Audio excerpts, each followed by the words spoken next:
Hello all. आज के इस लेक्चर में हम इनपुट आउटपुट इंस्ट्रक्शंस के बारे में देखने वाले हैं, जो कि C++ की ग्रामर का एक पार्ट है। चलिए आइए देखते हैं। इससे पहले कि हम इनपुट आउटपुट इंस्ट्रक्शन पढ़ें, सबसे पहले ये डिस्कस कर लेते हैं what is input and what is output. So if I take the example of any system, that system में बी आइदर हार्डवेयर सिस्टम और सॉफ्टवेयर सिस्टम। कोई भी एक सिस्टम हो सकता है जो कुछ टास्क परफॉर्म करता है। जैसे फॉर एग्जांपल यदि मैं हार्डवेयर सिस्टम की बात करूं या मैकेनिकल सिस्टम की बात करूं तो इंजन में भी the example of the system. Software system की बात करूं तो let's say for example calculator. सो ये जो सिस्टम बने हुए होते हैं वो कुछ ना कुछ टास्क परफॉर्म करते हैं, कुछ प्रोसेसिंग होती है वहां पर। The system represents the process. तो अब जो प्रोसेस है उस प्रोसेस को कैरी करने के लिए, आगे बढ़ाने के लिए आपको कुछ रॉ, अब वो डेटा हो सकता है, मटेरियल हो सकता है, depending upon the system. So whatever raw which we supply to a system, that is known as the input to the system. Now that raw is processed inside the system, and whatever is the outcome, that is known as the output. That is termed as the output. So whatever we supply to a system to work upon it, that is known as input.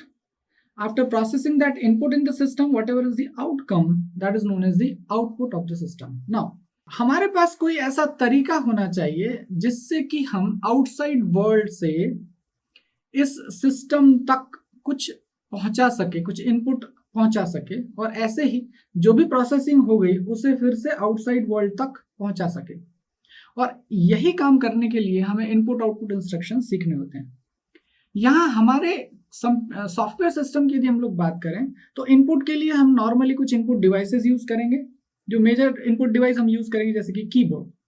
तो हमें क्या करना होगा कि जो भी keyboard से data हम टाइप करेंगे वो किसी तरीके से आपको उस कंप्यूटर सिस्टम तक पहुंचाना है, उसकी मेमोरी तक पहुंचाना है। फिर मेमोरी में वो प्रोसेस किया जाएगा और जो भी प्रोसेसिंग होगी उसे हमें स्क्रीन डिवाइस या आउटपुट डिवाइस तक उस तक पहुंचाना होगा। तो यही चीजें अभी हम लोग करने वाले हैं। Now first of all will start with the input. तो देखते हैं कि इनपुट कैसे अचीव किया जा सकता है। तो will discuss that input first. Now if you talk about input and output both first, then in C++ input और आउटपुट को इनपुट स्ट्रीम और आउटपुट स्ट्रीम की मदद से अचीव किया जाता है। What is stream? Stream is actually a sequence of bytes. ये जो सीक्वेंस ऑफ बाइट्स होती है, जैसे चींटी की चाल होती है ना, एक के बाद चींटियां चली जाती है, बिल्कुल उसी तरीके से हम बात करेंगे बाइट और बिट्स की। The sequence of bytes that is known as the byte stream.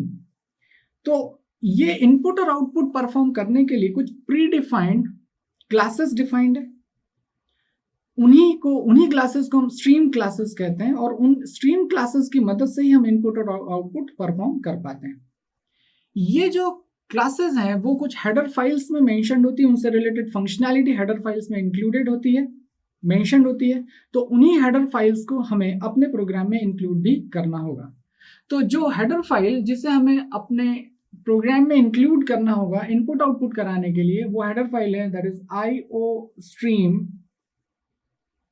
iostream.h। Here यहाँ पर I represent input, O represent output, और stream that is the sequence of byte. So this is the header file जिसमें कि input और output से related सारी functionality mentioned है, हमें उसे अपने प्रोग्राम में इंक्लूड करना है। Now first of all discuss input.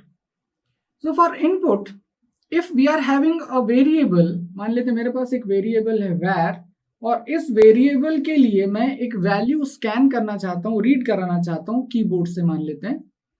तो कैसे कीबोर्ड से जो भी वैल्यू आएगी इस वेरिएबल var में स्टोर हो जाएगी, उसके लिए हमें एक सिंटेक्स यूज करना होगा। The syntax is first of all I will have to write cin के बाद आपको एक ऑपरेटर यूज करना होगा, और फिर यहाँ पर उस वेरिएबल का नाम लिखना होगा जिसमें कि आप वैल्यू को रीड करके स्टोर करना चाहेंगे, जो वैल्यू कीबोर्ड या किसी भी इनपुट डिवाइस से आएगी। Now here, what is this cin, then this operator and this var name. Now simple var name is the name of variable for which we are going to scan the value. जैसे कि यहाँ पर variable का नाम var है, उस var के लिए हम वैल्यू स्कैन करना चाहते हैं, तो var name की जगह हमें लिखना होगा var। ये नम भी हो सकता है, जो भी नाम आप देना चाहते हैं। ना हियर यहां पर हम बात करें what is the C in. C in actually is the predefined object which represents the input stream.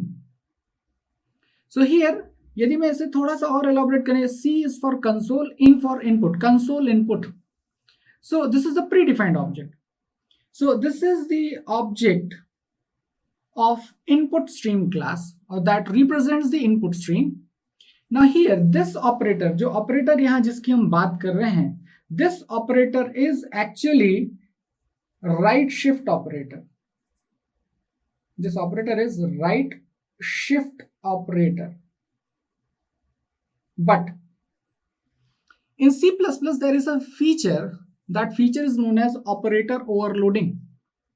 Operator overloading के थ्रू हम एग्जिस्टिंग ऑपरेटर्स को नई डेफिनेशंस दे सकते हैं. तो यहां इस एग्जिस्टिंग राइट शिफ्ट ऑपरेटर को एक नई डेफिनेशन दी गई, और वो जो डेफिनेशन है, that definition is actually get from. वो जो डेफिनेशन है उसे हम कहते हैं get from. Get from means आपको डेटा लेना है, get from the input device, that is get from. तो इसी एक ऑपरेटर को एक और लोड दे दिया गया, and that load is termed as get from, जो कि इनपुट को रिप्रेजेंट करता है, जो इनपुट डिवाइस से डेटा को अंदर की तरफ, मेमोरी की तरफ लेके आता है. और जब हम इस ऑपरेटर को ये नई डेफिनेशन दे देते हैं, तो इस ऑपरेटर को एक नए नाम से जाना जाता है, and that name is, I will write over here, extraction operator. Extraction operator. So overloaded right shift operator is termed as the extraction operator. And now this is the var name, जो कि हम पहले भी discussion कर चुके हैं. यदि यहां पर मैं एक एग्जांपल लूं, जैसे कि हमने यहां पर var नाम का वेरिएबल डिफाइन किया, var की बजाय मैं एक रियल एग्जांपल ले लेता हूं. मान लेते हैं मेरे पास एक इंटीजर वेरिएबल है num, और मैं इसके लिए वैल्यू को स्कैन करना चाहता हूं. तो आपको कुछ इस तरीके से लिखना पड़ेगा. First of all will have to use cin, then extraction operator, and then name of variable, जैसे कि सिंटेक्स है num. इस तरीके से वैल्यू इनपुट हो जाएगी. नाउ इसे यदि मैं सिंबॉलिकली रिप्रेजेंट करने की कोशिश करूं तो होगा क्या, वो देखिए. मान लेते हैं ये आपके पास कीबोर्ड है, that is the input device, keyboard. इसके बाद यहां पर इनपुट स्ट्रीम क्लास का जो ऑब्जेक्ट है cin है. ये cin ऑपरेटर, जो राइट शिफ्ट ओवरलोडेड ऑपरेटर है, उसकी मदद से वैल्यू को इनपुट करेगा, और फाइनली जो भी वेरिएबल होगा उसमें स्टोर कर देगा. जो भी वैल्यू आएगी वो उस वेरिएबल में स्टोर हो जाएगी. So here var is representing a variable and val is the value जो कि कीबोर्ड से आई है. So this is how the whole scenario goes on. So keyboard is the input device, cin, that is the input which represent, this is an object which represent the input stream. और इस तरीके से इस operator की मदद से value in हो गई. अभी हमने एग्जांपल देखा कि कैसे एक, यदि आपके पास वेरिएबल है तो आप एक वैल्यू कैसे स्कैन कर सकते हैं. लेकिन यदि आपके पास एक से ज्यादा वेरिएबल है, उस केस में हम इनपुट कैसे करेंगे. तो उसके लिए मान लेते हैं मेरे पास 2 या 3 वेरिएबल है. Let's say for example I have a variable a, b, c, and I want to scan the value for all these 3 variables. I can write cin, then first extraction operator, first variable, then extraction operator, then the name of variable, again extraction operator, and then variable name. This is how. इस तरीके से हम एक से ज्यादा values के लिए भी स्कैनिंग परफॉर्म कर सकते हैं एक ही स्टेटमेंट. ये वेरिएबल अलग अलग टाइप के भी हो सकते हैं, नो इश्यूज, कोई भी प्रॉब्लम नहीं. तो this is how the input operation is achieved in C++. Now let us discuss the output. So as we have already discussed, जो भी इनपुट हम देंगे सिस्टम में उसे प्रोसेस किया जाएगा, और जो भी आउटकम होगा वो आउटपुट होगा. उसे हम किसी तरीके से हमें स्क्रीन तक पहुंचाना है. वो करने के लिए हम यहाँ पर आउटपुट को 2 अलग अलग फॉर्म में डिस्कस करेंगे. पहले ऐसा हो सकता है कि मुझे कुछ मैसेजेस स्क्रीन पर शो कराना हो, डिस्प्ले कराने हो. वो हम कैसे करेंगे। और दूसरा, यदि कोई वेरिएबल मेरे पास है और उसके अंदर कुछ कंटेंट्स है और उन कंटेंट्स को मुझे यूजर तक पहुंचाना है या डिस्प्ले करना है, तो हम उसे कैसे अचीव करेंगे, दोनों ही हम यहाँ पर डिस्कशन करने वाले हैं। तो सबसे पहले तो हम ये देखें कि आउटपुट अचीव कैसे किया जा सकता है, फिर हम उसके दोनों डिफरेंट फॉर्म करेंगे। तो पहले यदि मुझे मैसेजेस डिस्प्ले करना है, we are discussing output now. Output के लिए to display message on user screen, any message whatever you want. So यहां पर आपको लिखना होगा C out and then this operator you will have to use and just mention the message whatever you want to display on the user screen. जब ये statement execute होगा, आपके पास output में जो भी डबल कोट्स में यहाँ mentioned है वो यूजर स्क्रीन पर डिस्प्ले हो जाएगा। Now here again let us discuss everything whatever written over here. Now this cout is again the predefined object of output stream class, or we can say that it is the object which represents the output stream class. So this is the object. Now talking about this operator, actually this operator is left shift operator. Here it is right shift operator, right shift. Here it is right shift operator, but here it is left shift operator. The left shift operator. Now, this left shift operator using the feature of C++ feature of operator overloading, इस operator को एक और extra responsibility दी गई है, and that is put to. Input was get from, output is put to output device. So यहां पर जो दूसरी फंक्शनैलिटी से जो ओवरलोड करके एक एक्स्ट्रा लोड जो इसे दिया गया है, दैट इज पुट टू। ना जब मैं इस ऑपरेटर को एक नई एक्स्ट्रा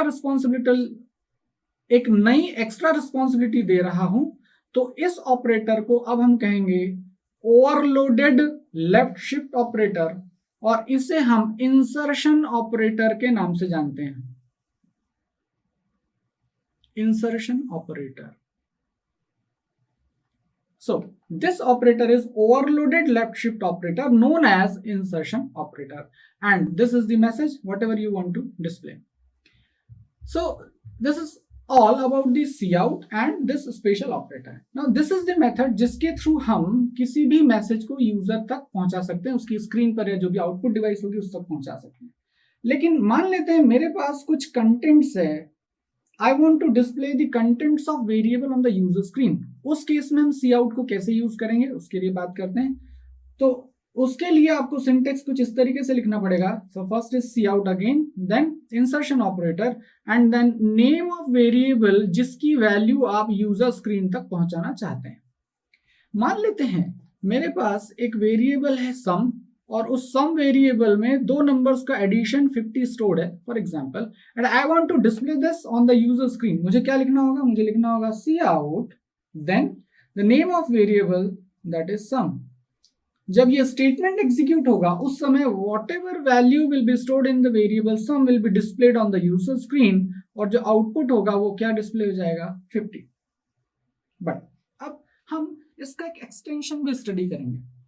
मान लेते हैं यदि आपने ये स्टेटमेंट डिस्प्ले किया या ये आउटपुट 50 वैल्यू डिस्प्ले हुई, तो यहां पर सिर्फ वैल्यू डिस्प्ले हुई। इस वैल्यू से सिस्टम से जो भी आउटपुट आया वो डिस्प्ले तो हो गया, लेकिन जो एंड यूजर होगा उसे यह रिकॉग्नाइज नहीं होगा कि ये 50 क्या है, whether it is the multiplication of two numbers, whether it is addition of two numbers, या ये किसी की उम्र है, क्या है, ये रिकॉग्नाइज नहीं होगा। तो उस केस में यदि आप यूजर फ्रेंडली रिजल्ट डिस्प्ले कराना चाहते हैं, उस केस में आपको इन वैल्यूज के साथ कुछ मैसेज भी डिस्प्ले करना चाहिए।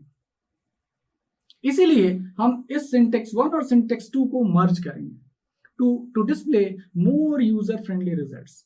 जैसे मान लेते हैं मैं यहां पर सिर्फ 50 डिस्प्ले कराने के बजाय यदि मैं यहां ऐसा डिस्प्ले कराना चाहता हूं that is sum is equal to 50, सिर्फ 50 दिखाने के बजाय ज्यादा अच्छा आउटपुट होगा सम इज इक्वल टू 50, जिससे एंड यूजर को समझ में आएगा कि this is not an edge और this is not the multiplication, this is the addition of two numbers. तो ये यदि हमें शो करना है तो हम कैसे कर सकते हैं, तो इसे हम देखते हैं। देखिए यहां जो अंडरलाइन मैंने किया है that is the fixed message that will be displayed using the first syntax.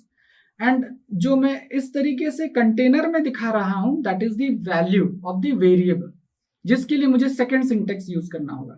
और इन दोनों ही सिंटेक्स को यदि मैं मर्ज करता हूं तो उस स्टेटमेंट को मैं ऐसे लिख सकता हूं। तो यहां देखिए ये वेरिएबल का नाम है सम और ये है मैसेज। तो यहां स्टार्ट करते हैं सी आउट।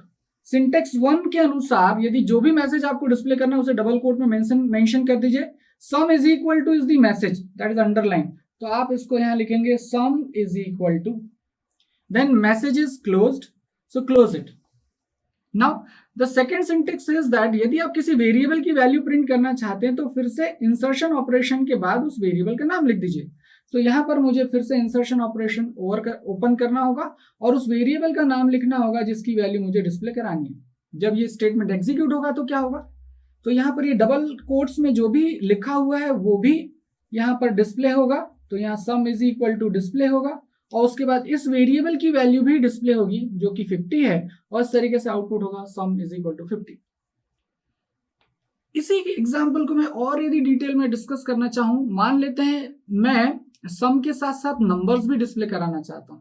फॉर एग्जांपल मान लेते हैं मेरे पास एक वेरिएबल है n1 और n1 की वैल्यू है 20, एक वेरिएबल है n2 और n2 की वैल्यू है 30 और इस तरीके से सम की वैल्यू हो जाएगी 50 और मैं इसे भी प्रिंट कराना चाहता हूं। मैं कुछ ऐसे प्रिंट कराना चाहता हूं, सम ऑफ 20 एंड 30 इज 50, कुछ इस तरीके से, मोर यूजर फ्रेंडली रिजल्ट्स। उस केस में देखिए ध्यान से, identify the message, fixed message. ये फिक्स्ड मैसेज क्यों कह रहा हूं मैं, ये वैल्यूज तो चेंज हो सकती है। जैसे पहली बार मैं प्रोग्राम को रन कर रहा हूं तो वैल्यू 20 30 तो आउटपुट 50 होगा, लेकिन अगली बार यदि मैं प्रोग्राम रन कर रहा हूं तो हो सकता है 10 20 तो आउटपुट में क्या होगा 30। तो वैल्यूज चेंज हो सकती है लेकिन जो मैसेज है जैसे सम ऑफ, वो हमेशा सम ऑफ ही रहने वाला है। सिर्फ चेंज क्या होने वाला है, यहाँ 20 की जगह 10, 30 की जगह 20, इस तरीके से। तो जो मैसेज है उसे मैंने अंडरलाइन कर दिया, मार्क कर दिया, जो वैल्यू है उसे मैंने वेरिएबल के फॉर्म में शो कर दिया। इस तरीके से आप आइडेंटिफाई कर लीजिए। मैं आपको तरीका बता रहा हूं कि इसको कैसे सॉल्व करना है। अब उसके बाद आप सी आउट ओपन करिए और सी आउट के बाद इंसर्शन ऑपरेशन के बाद जो भी अंडरलाइंड है उसे आप डबल कोट्स में लिखते चलिए। जैसे ही वेरिएबल या कुछ और आ जाए आप उसे क्लोज करें और फिर से इंसर्शन ऑपरेशन यूज करें। उसके बाद जहां पर बॉक्स या वेरिएबल का सिंबल है वहां पर वेरिएबल का नाम लिखिए, let's say the variable name is n1। फिर उसके बाद फिर से मैसेज है, फिर आप इंसर्शन ऑपरेशन यूज करें और फिर मैसेज में जो कुछ है उसे लिखिए। इस तरीके से आप इसे कंटिन्यू करिए। Now 30 is representing n2, then is again a message, तो फिर से आप डबल कोट्स में इज लिख दीजिए, फिर क्लोज कर दीजिए मैसेज। उसके बाद 50 is actually representing the variable sum, तो यहाँ पर आप वेरिएबल का नाम लिख दीजिए। इस तरीके से जो आउटपुट होगा वो कुछ इस तरीके से आएगा। यदि वैल्यू चेंज होती है तो जो भी उस समय वैल्यूज होगी वो वैल्यू सब्स्टिट्यूट की जाएगी। तो आउटपुट को हम कुछ ऐसे रिप्रेजेंट कर सकते हैं।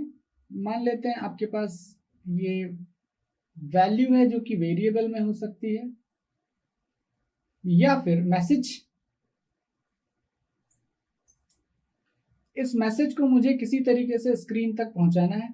उसके लिए हम जो ऑपरेटर यूज करेंगे that will B this operator, that is the insertion operator. और इसके लिए जो प्री डिफाइंड ऑब्जेक्ट हम लोग यूज करेंगे that will be cout. और ये सी आउट आपको जो भी आउटपुट डिवाइस होगी, हम अपने एग्जांपल की बात करें तो स्क्रीन वहां तक पहुंचाएगा। So the direction will be like that. तो यहां से शुरुआत करते हैं। Whatever is the value और message using this insertion operator and the predefined object of the output stream class Cout, this will be displayed on the output device or the user screen. Now here this operator is again the overloaded left shift operator, and inside input side this is the overloaded right shift operator. So this is all about the input and output. Thank you.